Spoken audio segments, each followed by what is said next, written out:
Өзара жайсаңдар. Біздер жайсаңдар дегеніміз өзіне және бірге ғана бөлінетін сандар екенін білеміз. Бірақ бізге өзара жайсаңдар керек. Яғни бізде екі немесе одан да көп сандар болу керек. Және олар өзара жайсаңдар бола ма, болмай ма, соны қазір анықтаймыз. Ережесін айтамыз. Мысалға, бізде 16 менен 15 деген сандар. Бұлар 16-да 15-те құрама сандар, бірақ бұлар өзара жайсаңдар. Яғни өз-өзімен бір-бірімен жайсаңдар. Неге? Қазір айтам.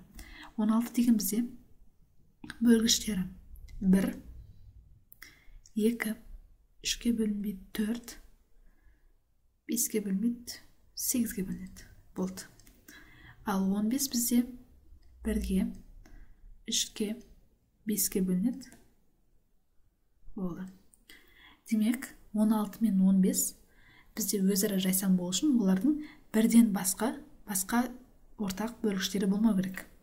Бірді санамаймыз. 2, 4, 8, 3, 5 екеуінің ортақ бөлгіші жоқ. Демек, 16 мен 15 өзара жайсаңдар. Ортақ бөлгіштері жоқ. Немесе 27 менен 40-ты көрейік.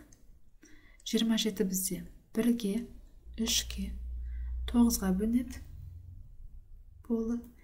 40 бізде 1-ге, 2-ге, 4-ге, 8-ге бөлінеді. 5-ге бөлінеді айтпақшы. Және 10-ға бөлінеді. 1-ді санамаймыз. 3 пен 9 ғана бөлінеді. 2, 4, 8, 5, 10-ға бөлінеді. Демек, ортақ бөлгіштері жоқ. Демек, олар өзара жайсаңдар деп аталады. Яғни бір-бірімен ортақ бөлгіштері жоқ дегенді білдіреді. Өзара жайсаңдар. Келесі мысалға 12 мен 14-ті алайық. 12 бізде 1-ге, 2-ге, 3-ке бөлінеді, 4-ке бөлінеді, 6-ға бөлінеді, 12-ге бөлінеді.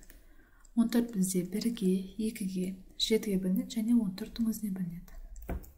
Яғни бұл жерде бірден бөлек тағы 2 бар ортақ бөлгіші. Демек, бұлар өзара жайсаңдарға жатпайды.